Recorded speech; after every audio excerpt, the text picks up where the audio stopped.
पूरा पढ़ के एक नतीजा लिया है, फिर आपको कोई दलील लाते। 21 नंबर, तो वो उस लड़की को उसके बाप के घर के दरवाजे पर निकाल लाएं। अब तरीका सोच लीजिए और देख लीजिए कि करना क्या है। ये बाइबल ने तरीका क्या बताया है? एक बेगुनाह लड़की जिसके अंदर बहुत सारे चांसेस हैं कि वो बेगुनाह हो, बस कपड़ा नहीं है उसके पास, उसकी दुर्गत कैसे बनानी, उसको जलील कैसे करना। कोई यहां पर सबूत नहीं है उसका कि उसने जिना किया है। कहां पर है सबूत कि उसने जिना किया है? भाई ये बताना था आपने कि ये जस्ट ब्लीडिंग ही सबूत होता है, वो कपड़ा ही सबूत होता है जिससे पता चलता है कि उसने बदकारी की है या नहीं। ये कौन सा तरीका है? इस तरीके के ऊपर हम एतराज कर रहे हैं। फिर देखो क्या कर रहे हैं। अब बात यह है कि कोई गवाह नहीं है कि उसने जिना किया है, कोई उसको कहीं पर किसी ने नहीं पकड़ा, बस ये कि उस लड़के ने उसके ऊपर घिनौना इल्जाम लगा दिया है और उसके पास अब सबूत देने के लिए वो कपड़ा मौजूद नहीं है ब्लीडिंग वाला। तो अब करना क्या है, ये तरीका चेक कीजिए। तो वो उस लड़की को उसके बाप के घर के दरवाजा पर निकालना है और उसके शहर के लोग उसे संसार करें कि वो मर जाए, क्योंकि उसने इसराइल के दरमियान शरारत की कि अपने बाप के घर में फाशापन किया। यूं तो ऐसी बुराई को अपने दरमियान से दफा करना। ये जो इसराइल के दरमियान शरारत हुई है, ये इसराइल इसराइल जगह का नाम है या कुछ और है ये? नहीं, ये कौम है, ये बनी अच्छा इसराइल कौम है। अच्छा ये अच्छा। बनी इसराइल कौम की बात हो रही है कि इनके दरमियान से आप ऐसी बुराई को फिर दफा करना। मसला सारा ये था कि मैंने इस कॉन्टेक्स्ट में इस चीज को पेश किया। एक भाई आदि बात को पेश कर रहे हैं, एक उन्होंने हमारी बात सुनी ही नहीं। और अब बताएं इसके ऊपर क्या दलाइल है भाई? हम्म अगर वो लड़की को पहली बात है कि पकड़ा नहीं गया, उसका कोई गवाह नहीं कि उसने कोई जिना किया, जस्ट ये कि उसकी ब्लीडिंग नहीं हुई, वो कपड़ा नहीं दिखा पाई। तो ये क्या आप लॉजिकली अकली तौर पे समझते हैं कि किसी के जिना की हुई लड़की या ना की हुई लड़की के लिए ये काफी है? आप जो आपके यहाँ पर लिखा हुआ ये ठीक है, इससे सेटिस्फाइड है आप? जबरदस्त जबरदस्त पॉइंट। नहीं, ये तो ये जो डिटेल से आपने भी रखा है ना, ये तो कुछ का कुछ कर रहा था, इसको तो समझ ही नहीं, ये तो कोई तुकबंदी नहीं कर रहा था। ये तो अच्छा किया आप आए हैं, चीज क्लियर हुई है।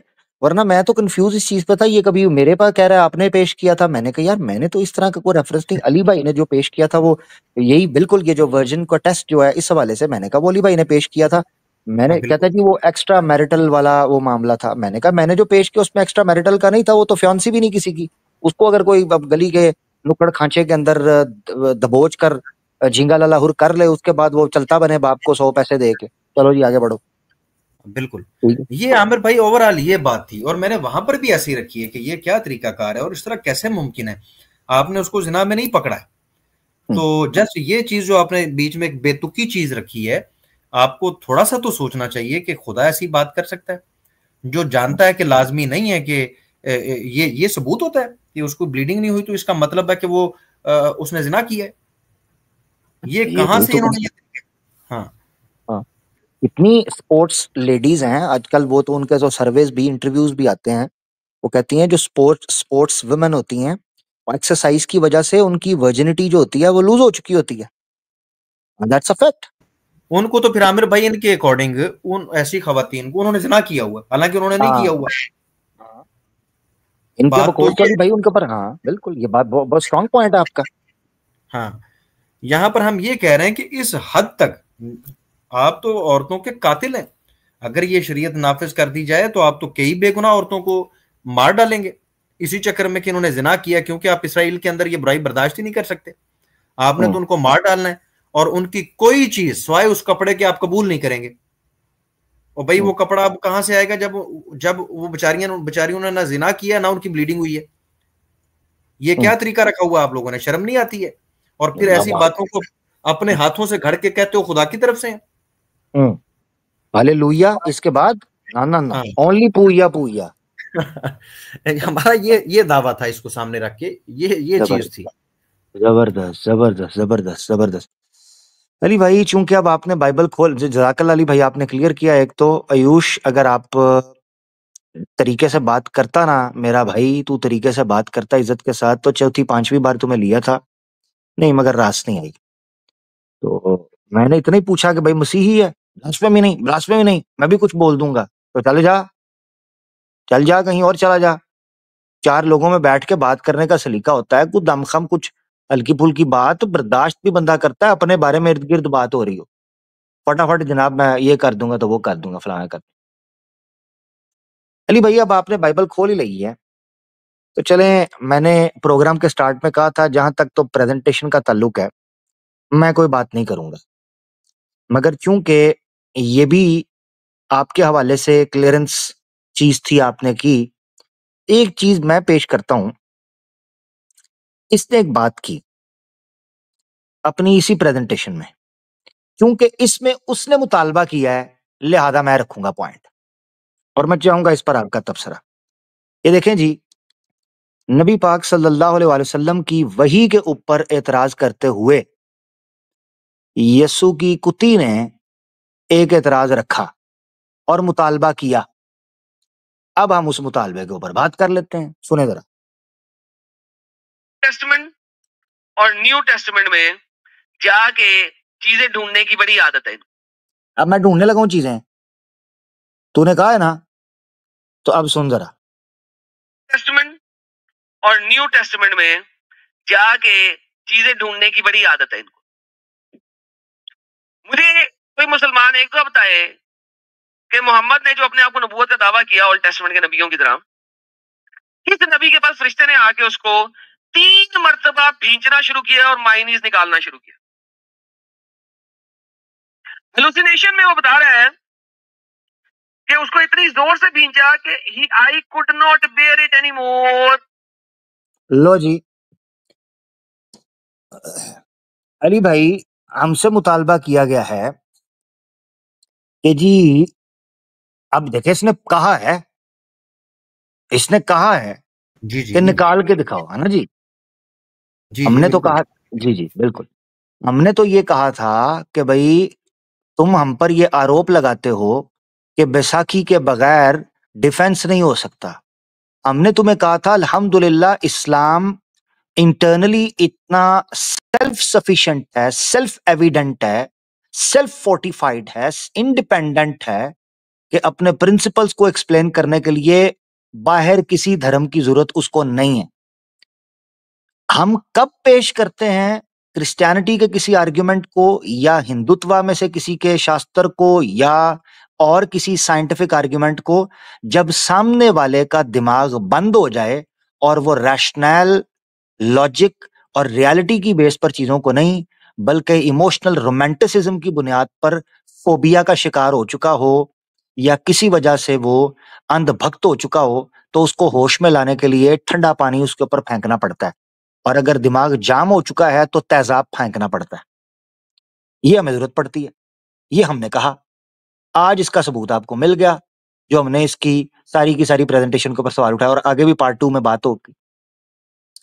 अब सवाल यह, इसने हमसे मुतालबा किया कि ओल्ड टेस्टिमेंट और न्यू टेस्टिमेंट के अंदर किसी प्रॉफिट के साथ दिखाओ कि उसको जनाब इतना जोर से भींचा गया हो कि जनाब उसकी बस हो गई हो। ठीक है ना जी। तो इसका मतलब यह है कि प्रॉफिटिक जो सिम्टम्स होते हैं ये उससे आउट की चीज है। ठीक है, चलें आपको सैर करवाते हैं। सबसे पहले ओल्ड टेस्टिमेंट की, आपकी स्क्रीन के ऊपर। अच्छा जी, ये आपकी स्क्रीन के ऊपर BibleStudyTools.com की वेबसाइट है। यहां पर ओल्ड टेस्टिमेंट से जो डैनियल की बुक है 10 चैप्टर का 11 की जो वर्स है इनके यहां, उसकी जो कमेंट्री है जॉन गिल्स की, जॉन गिल्स की कमेंट्री पेश करते हुए यहां पर डैनियल के पास जब रेवलेशन आती है और उसको कहा जाता है he said unto me O Daniel, a man greatly beloved, understand the words that I speak unto thee and stand upright. So 10 onwards ये चीजें चलती हैं और उनको पैगाम दिया जाता है। तो 10 की 11 के अंदर इन चीजों को एक्सप्लेन किया गया है। अब देखें, जॉन गिल जो है वो इसकी एक्सप्लेनेशन देने लगा है कि ये क्यों बोला गया था ये word and stand up straight, ये जुमला क्यों गैब्राइल ने बोला था। ठीक है ना, अकॉर्डिंग टू ओल्ड टेस्टिमेंट। तो सुनना जरा सिचुएशन क्या बनी हुई थी। Daniel, and when he had spoken this word unto me, I stood trembling. कांपना शुरू कर दिया. अब ये कमेंट्री होने लगी है जॉन गिल की. वो कहता है he got up and stood upon his feet. वो खड़ा हुआ अपने पांव पर, as the angel had bade him, जैसा कि एंजल ने उसको कहा. But trembling and tottering, वो कांप रहा था, गिड़गिड़ा रहा था, डरा हुआ था. Not yet recovered from his fainting fit, जो बेहोशी थी उससे अभी तक, या जो गनूदगी थी, गशी थी, उससे अभी तक रिकवर नहीं हुआ था. Like a man that has been ill, जैसे को आदमी बीमार पड़ जाता है. अरे देखो जरा, जैसे को आदमी बीमार पड़ जाता है. अब आगे, and got upon his legs again, और अपने पांव पर खड़ा होने की कोशिश की. Trembles and totters as he goes or stands, वो गिड़गिड़ा रहा था, गिर रहा था, कमजोर पड़ रहा था, बीमार आदमी की तरह खड़ा नहीं हो पा रहा था. And also, though the angel was kind and serviceable to him, फरिश्ता उसके साथ बहुत अच्छे से और रहमदिली से, बड़ी जो है प्यार से उसके साथ मामला कर रहा था. Set him on his knees and hands, उसने उसको उसके घुटनों पर, ठीक है, और उसके हाथों पर, यानी नीचे झुक गया, ऐसे हाथ भी लग गए और घुटने लग गए, जैसे बंदा बिल्कुल ही चूर होकर नीचे गिरता है. And spoke to him in a tender manner, बड़े धीरज से कहा. येट, अब सुनना जरा, yet the appearance of such divine messenger had such an effect upon him. Daniel के ऊपर डिवाइन मैसेंजर का इतना खतरनाक इफेक्ट पड़ा, यानी ये जो खतरनाक से मुराद not in a negative sense but in a spiritual sense, कि इतना हैवी और इतना जो है ना वो यूं समझे आप प्योर था, इतना पवित्र था ये इफेक्ट. अब वो क्या कहता है, ये किस तरह का होता है? As we find such appearances used to have on good man, जैसा कि अच्छे लोगों के ऊपर इस तरह का इफेक्ट पड़ता है कि जब ओल्ड टेस्टिमेंट के अंदर किसी प्रॉफिट के पास डिवाइन मैसेंजर आता था, वो ट्रेम्बल करें, वो झुक जाएं, वो बीमार पड़, वो बेहोश हो जाएं, उन पे गशी तारी हो जाए, वो गिर जाएं, उनकी मजबूती उनको उठाना पड़े. ये चीजें, इससे पता चलता है कि ओल्ड टेस्टिमेंट के अंदर भी अगर जब प्रॉफिट्स के ऊपर रेवलेशन आती थी तो वो बहुत इंटेंसिफाई होती थी, बहुत ज्यादा उसका इफेक्ट और इम्पैक्ट पड़ता था उस अपीयरेंस का. एक तो ये चीज होगी. यहाँ ये कह सकता है कि यार ये क्या बात की, मैंने तो वहां बात की थी कि बस बस करा दे और रौला पड़ जाए. ठीक है, चलें जी, आपको ले जाते हैं, और ये रेफरेंस तो हम देंगे हिंदी के अंदर. ठीक है जी, हिंदी के अंदर आपकी स्क्रीन के ऊपर, क्योंकि इसको पढ़ने का मजा हिंदी के अंदर ही आना है. लें जी, ये हिंदी की बाइबल है, 2 करंथियों, और याद रखें ये पॉल है. तो जो पौलस है उसने करंथियों के नाम जो खत लिखे हुए हैं, 2 करंथियां है, 12वां अध्याय है, 12 अध्याय. इसको हम पढ़ते हैं 3 से. सेंट पौलस ये बता रहा है कि जब उस पर रेवलेशन आई ना, और जब उसको आभास हुआ, जब उसको इस चीज का एक्सपीरियंस हुआ, तो वो क्या फील करता था, आए आपके सामने रखते हैं.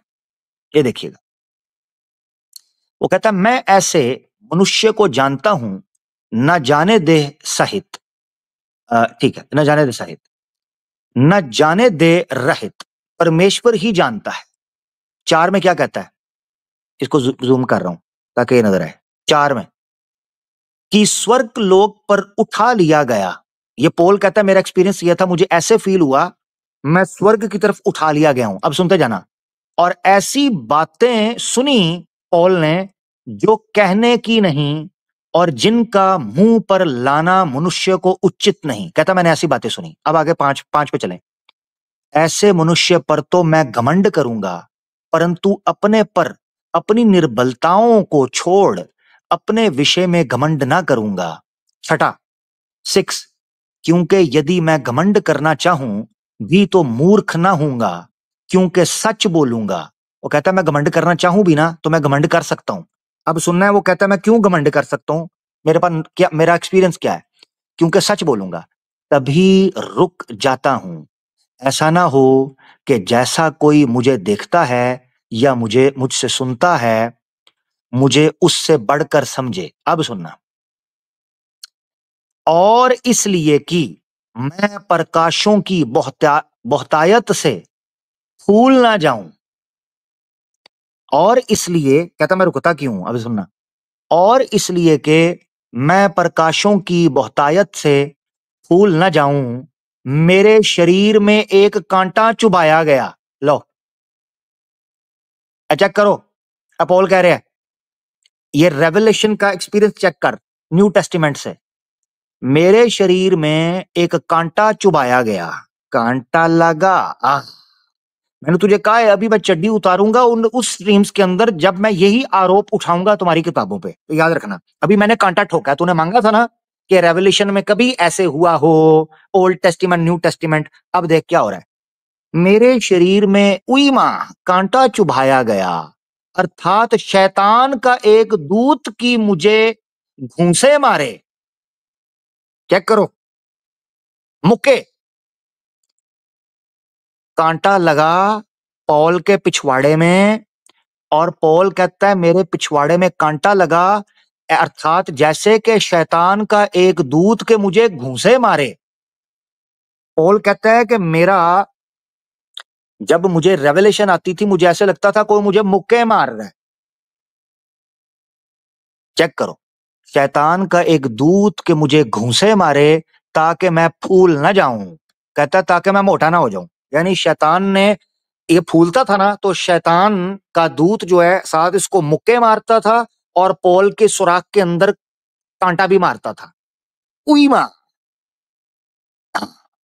आइला चमाइला, कांटा चुभाइला, पॉल का पिछवाड़ा फूल ना जाइला। ये है। अभी तो गेम आगे शुरू होनी है, अभी कुछ भी नहीं। ये तो इसने मांगा है तो मैंने दे दिया, सीधी सी बात है। अब सुने जरा, वो कहता है कि मैं मोटा ना हो जाऊं, तो पॉल के पिछवाड़े में कांटा चुभ हो जाता था और मुक्के मारे जाते थे।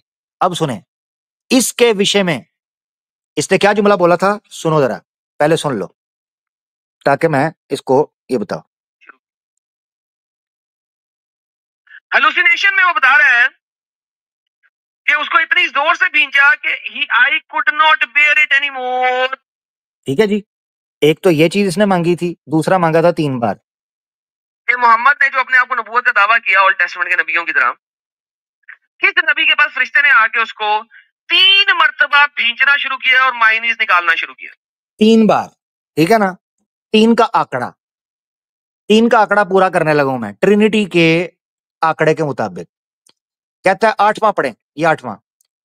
इसके विषय में, यानी कहता है जो पॉल कहता है जो उसके सुराख में कांटे मुक्के शैतान ने मारे और उसकी फूक निकाली, कहता है इसके विषय में मैंने प्रभु से 3 बार विनती की। ला, तेरा 3 बार निकल गया न्यू टेस्टिमेंट में।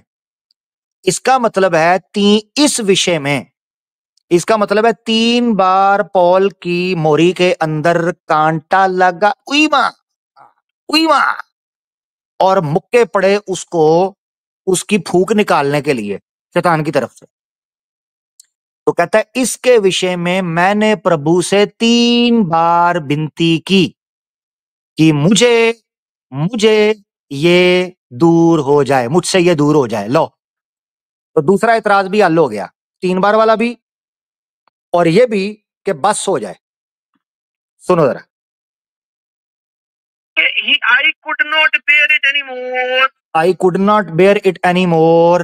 कहता है ये कहीं से मुझे दिखा दो, न्यू टेस्टिमेंट से मिल गया कि मुझसे ये दूर हो जाए।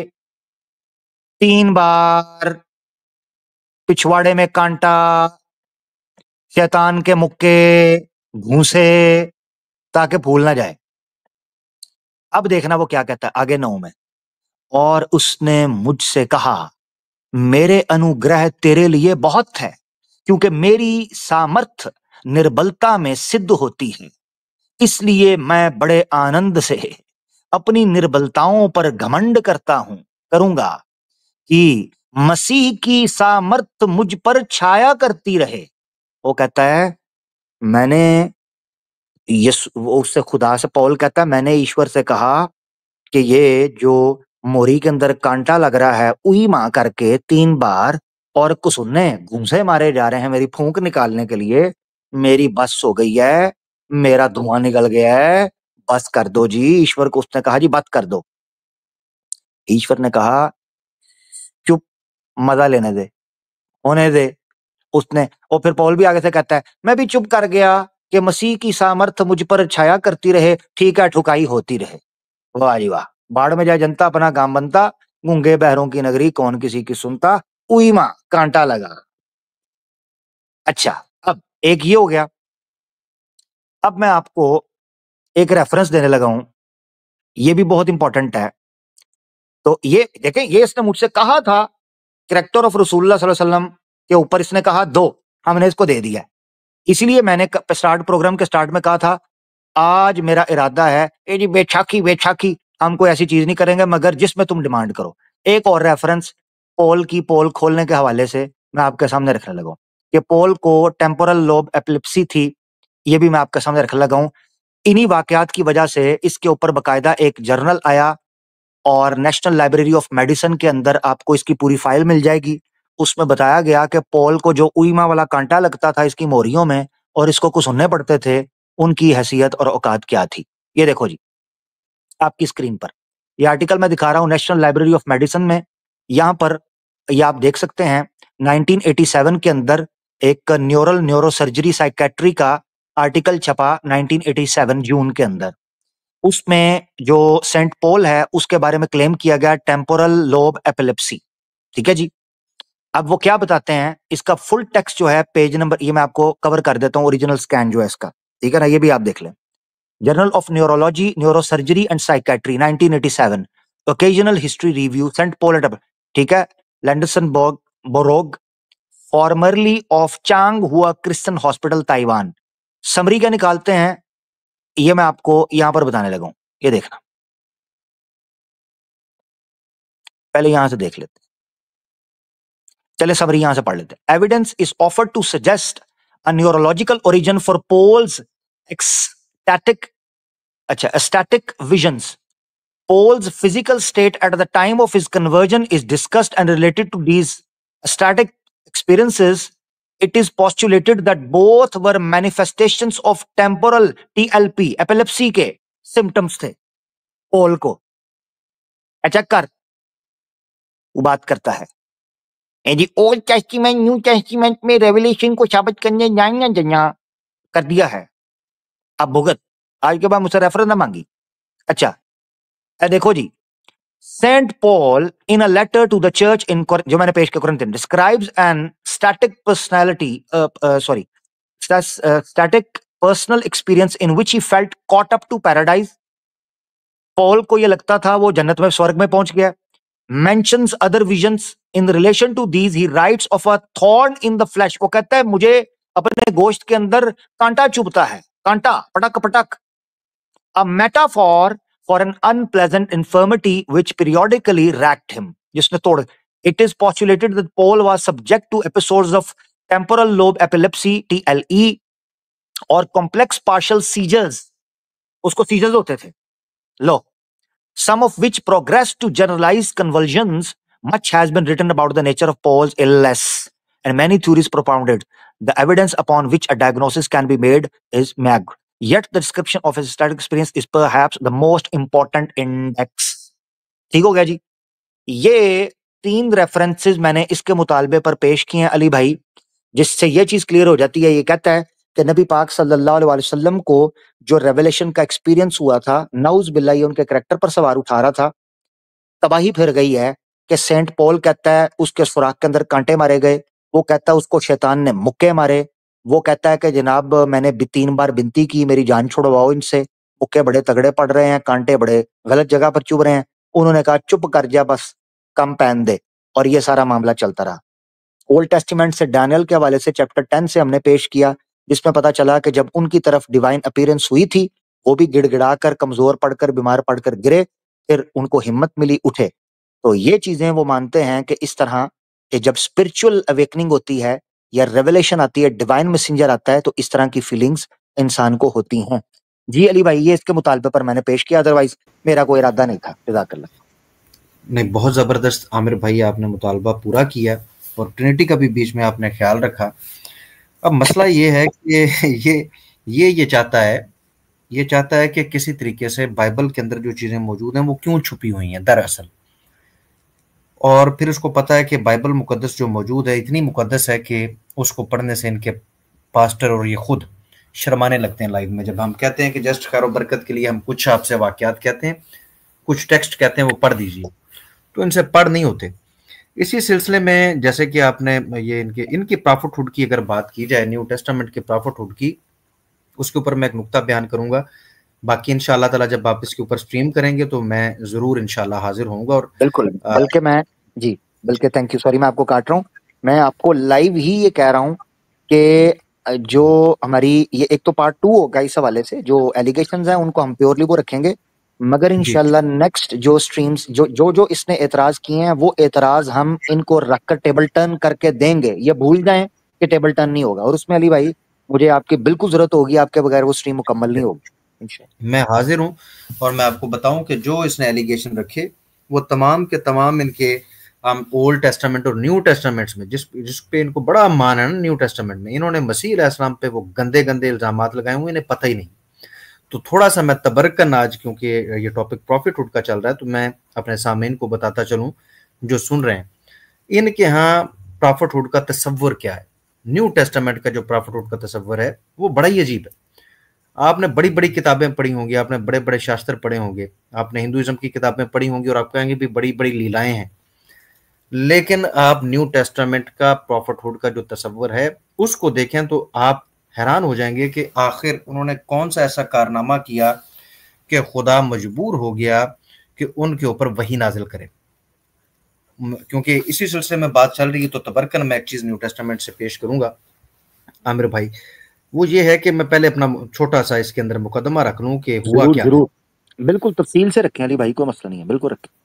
हाँ, देखें जनाब मसीह अलैहिस्सलाम के बाद जो इनके पास प्रॉफिटहुड का तसव्वुर मौजूद है और जिनसे इन्होंने तालीमात ली हैं उनका कारनामा क्या था, वो कारनामा सुनने के काबिल है। और उसके बाद अंदाजा लगाएं कि इनके पास कौन से रसूल हैं। अभी आपने एक रसूल का तज़किरा सुना जो आमिर भाई फरमा रहे थे कि शैतान जो है उसके ऊपर हर वक्त हावी रहता था, और शैतान के हवाले से उसने और जगह पर भी कहा कि मैं तो जाना चाहता था, शैतान ने रोक लिया। तो ये जो शैतानी ख्यालात और शैतानी अल्फाज और लफ्ज़ शैतान खुद मौजूद है जिनके रसूलों के ऊपर ये असरअंदाज होता है, और वो खुद इकरार कर रहे हैं कि बार बार शैतान उनके रास्ते में आता है, और वो शैतान का बल्कि यहाँ पर तो शुक्रिया भी अदा कर रहे हैं कि वो कहीं मैं भूल ना जाऊं इसलिए वो ऐसा कर देता है। तो ये शैतानी वही तो फिर हो सकती है, इससे ये नतीजा निकलता है। अब देखिए कि इनको प्रॉफिटहुड मिली कैसे। जनाब मसीह अलैहिस्सलाम पर जब मुश्किल वक्त आया, ये तमाम जिन जो आज रसूल बने हुए हैं, जनाब मसीह अलैहिस्सलाम ने उन्हें 1 बार 2 बार 3 बार रिक्वेस्ट की, कहा कि उठो, मेरे साथ मुसीबत आने वाली है, मेरे साथ उठो और मेरे साथ आके दुआ करो, आओ शायद हम बच जाएं। मसीह अलैहिस्सलाम उन्हें कह रहे थे कैसा खुदा इन्होंने बनाया खड़ा कि वो खुद कह रहा है मेरे लिए आके दुआ करो मेरे साथ ना, शायद मेरी जान बच जाए। जान बचाने के लिए इनसे कह रहा है, लेकिन जब वापस जाता है देखता है कि ये सोए हुए हैं। खुद ये हाल है मसीह अलैहिस्सलाम का, वहां लिखा है बाइबल में, मैं रेफरेंस आपको देता हूँ। वहां पर लिखा है कि मसीह अलैहिस्सलाम इस हद तक शिद्दत से परेशान थे मौत को इस तरह करीब देख के कि उनका पसीना गिर रहा था, घबराए हुए थे। ये तो खुदा घबराया हुआ था, जिसको ये खुदा कहते हैं वो घबराया हुआ था, पसीने छूट गए थे। और भी अल्फाज मौजूद हैं, जस्ट पसीने नहीं, पसीने छूट गए। उनका वो बुरा हाल है कि उनसे भी कह रहे हैं आओ मेरे लिए दुआ करो, आओ दुआ करें, आओ दुआ करें। तो अब ये प्रॉफिटहुड मिलने जा रही है, ऐसे थोड़ी मिलेगी। जैसे आपको पता है कि अपना जहां पर भगवान सनातन धर्म में ऐसे थोड़ी बन जाते हैं, कुछ ना कुछ तो करना पड़ता है। अब मसीहियत में और क्रिश्चियनिटी में रसूल बनाना है तो भाई कोई तो बात होनी चाहिए। खुदा का ये हाल है, ये रसूल की बात कर रहे थे, रसूलुल्लाह पर बात कर रहे हैं, यहां पर अपने खुदा का क्या हाल है इनका, कि पसीने की बूंदें ऐसे फवारे की तरह उनकी वहां पर बह रही हैं, डर से और खौफ से, घबराहट से, इस हद तक घबरा रहे हैं। ऊपर से एक फरिश्ता आके कह रहा कोई बात नहीं, तकवीयत दे रहा है। खुदा को फरिश्ता आके तकवीयत दे रहा है। ये कहते हैं फरिश्ता जो है वो करीब नहीं आता, तो यहां पर फरिश्ते का भी असर खुदा पर नहीं हो रहा, उसका पसीना फिर भी नहीं रुक रहा। फिर वो ऐसे खुदगर्ज लोग हैं कि अपनी नींद उनको प्यारी है। फिर गए मसीह, क्या आओ दुआ करें, आओ दुआ करें, बार बार उन्होंने कहा। लेकिन